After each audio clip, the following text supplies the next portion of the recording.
Agenda Rajasthan. Agenda Rajasthan, जी हां, सबसे बड़े चुनाव के सबसे बड़े मुद्दों पर होगी सबसे बड़ी चर्चा न्यूज 18 पर। और कार्यक्रम का आगाज करते हुए पहले सेशन की शुरुआत करने के लिए मैं एजेंडा राजस्थान में सबसे पहले आमंत्रित करना चाहूंगा उस शख्सियत को जिन्हें वर्तमान सरकार में बड़ी जिम्मेदारियां दी गई हैं। और इतना ही नहीं, वो मुख्यमंत्री के सबसे विश्वस्त नेताओं में भी शुमार किए जाते हैं।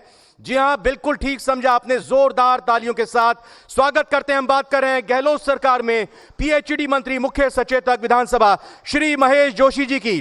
तो एजेंडा राजस्थान के मंच पर सबसे पहले महेश जोशी जी का स्वागत मैं आमंत्रित करता हूं। सर, आप मंच पर पधारें और आपके साथ आज के इस पहले सेशन के संचालन के लिए, मॉडरेशन के लिए मैं अपनी सहयोगी आस्था कौशिक को आमंत्रित करता हूं।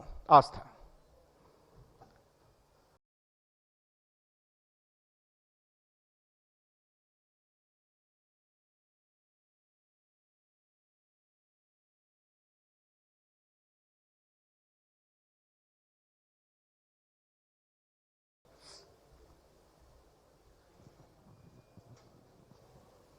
जोरदार तालियों के साथ एक बार फिर से स्वागत कीजिए पीएचईडी मंत्री महेश जोशी जी का। बहुत स्वागत है महेश जी आपका हमारे इस खास कार्यक्रम में।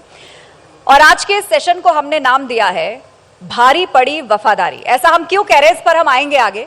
लेकिन महेश जी, एक लंबा राजनीतिक करियर आपका रहा है और हर एक राजनेता के राजनीतिक करियर में बहुत से उतार चढ़ाव होते हैं, कोई स्वर्णिम दौर भी होता है।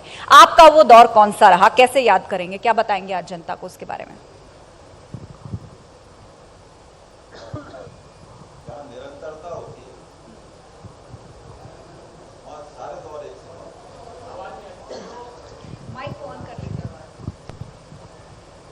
जी जी, आपने सबसे पहले तो मैं न्यूज 18 राजस्थान का धन्यवाद ज्ञापित करता हूं। इस शानदार कार्यक्रम में आपने मुझे आमंत्रित किया और शुरुआत मुझसे आप कर रहे हैं, ये मेरे लिए भी एक बहुत खुशी की बात है। आपने सवाल किया स्वर्णिम दौर का। मैं समझता हूं कि जहां निरंतरता होती है वहां सारे दौर एक समान होते हैं। जो संघर्ष नहीं करता उसे सफलता की जो खुशी है उसका एहसास नहीं होता।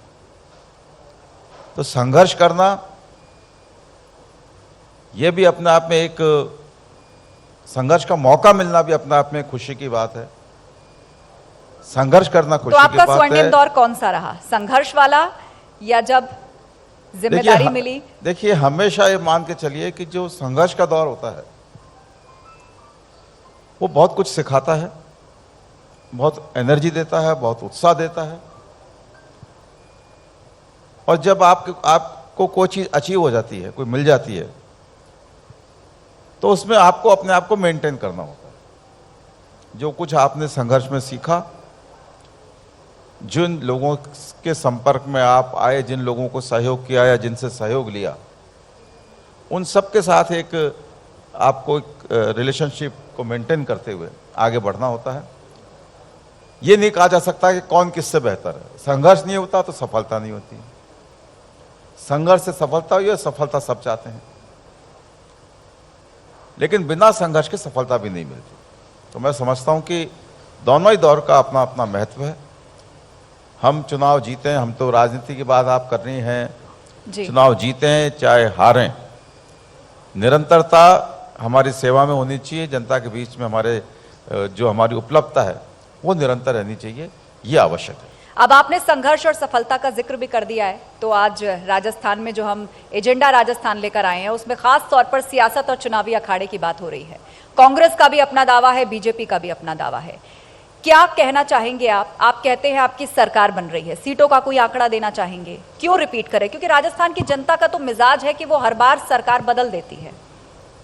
आप रिपीट कर रहे हैं, क्यों और किस बिना पर आप ये कहते हैं? देखिए, मैं कहूंगा कि हम 156 जीत रहे हैं, तो आप पूछेंगे कि आप 44 कौन सी हार रहे हैं।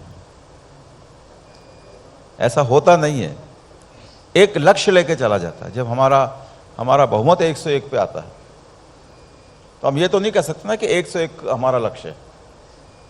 हमारा लक्ष्य बड़ा होता है, हर पार्टी का अपना बड़ा लक्ष्य होता है। हम लक्ष्य लेकर चलते हैं। कुछ सीटें मानते हैं कि कुछ सीटें ऐसी होती हैं जिन पे हम लंबे समय से नहीं जीते होते हैं, कुछ सीटें ऐसी होती हैं जिनकी परिस्थिति के बारे में थोड़ा सा अंदाजा हो जाता है, उनको हम ये मान के चलते हैं कि इनमें संघर्ष थोड़ा ज्यादा है।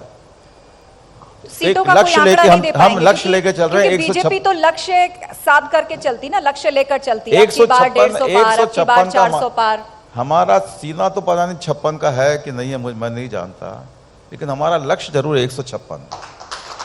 156। और अब मुझे ये बता दीजिए, आपके इस विश्वास का आधार क्या है? हमारी सेवा, हमारे कार्यक्रम, हमारी राहत।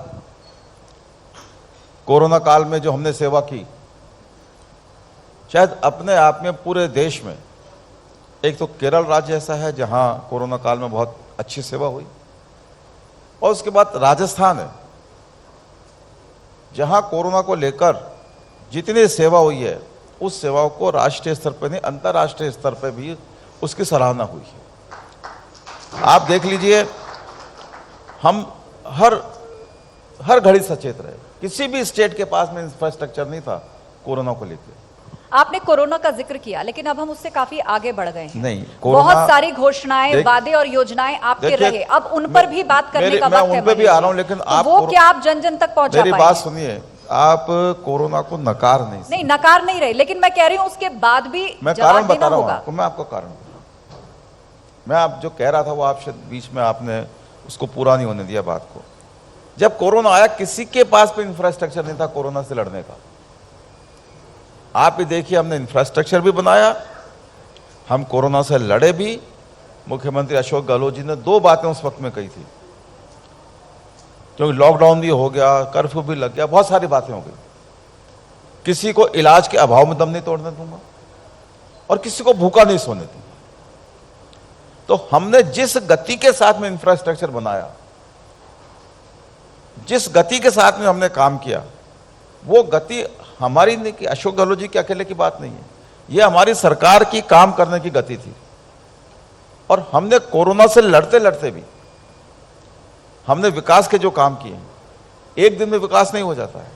हम ये कहें कि कोरोना के बाद ही हम विकास करते, एक दिन में विकास नहीं होता।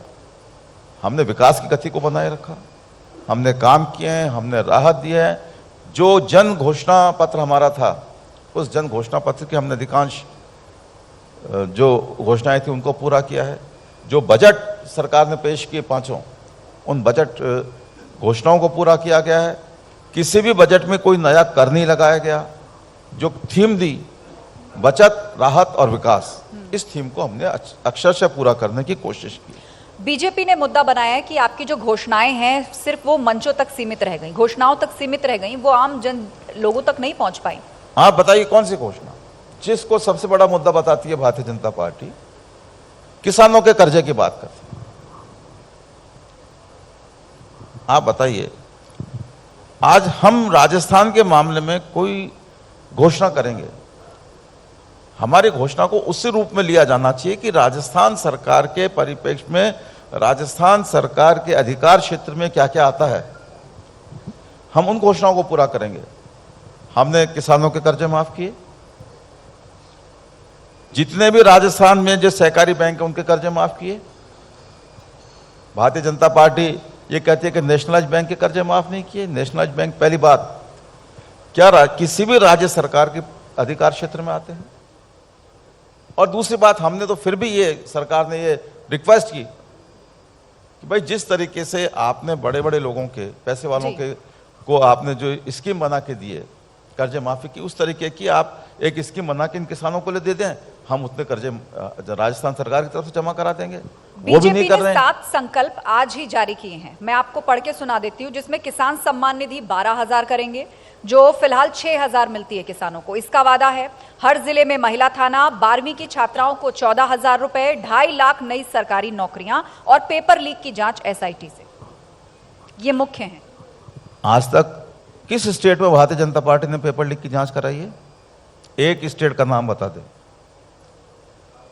पेपर लीक सिर्फ राजस्थान में हुए हैं, रेलवे में पेपर लीक नहीं हुआ, केंद्र सरकार के जो एग्जामिनेशन होते हैं उनमें पेपर लीक नहीं हुआ।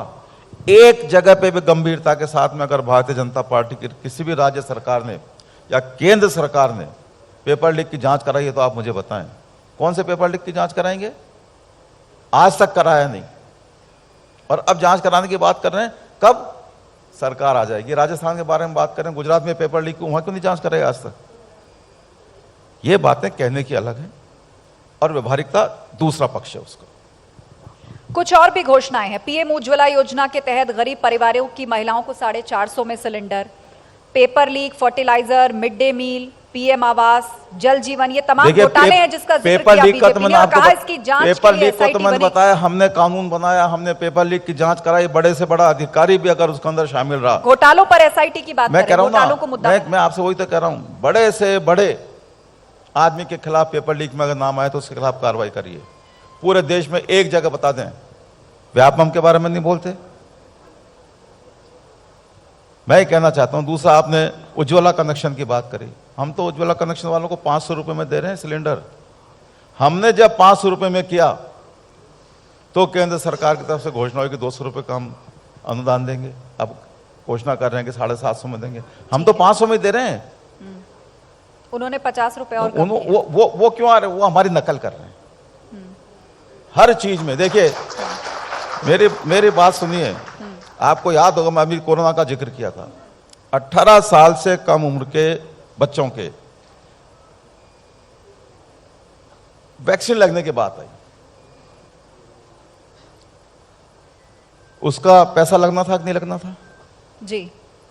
राजस्थान सरकार ने यह घोषणा की कि राजस्थान में जितना भी पैसा खर्च होगा, 18 साल से कम उम्र के बच्चों को वैक्सीन लगेगा, या तो केंद्र सरकार माफ करे। अगर केंद्र सरकार माफ नहीं करती तो राजस्थान सरकार उन वैक्सीन का खर्चा खुद उठाएगी।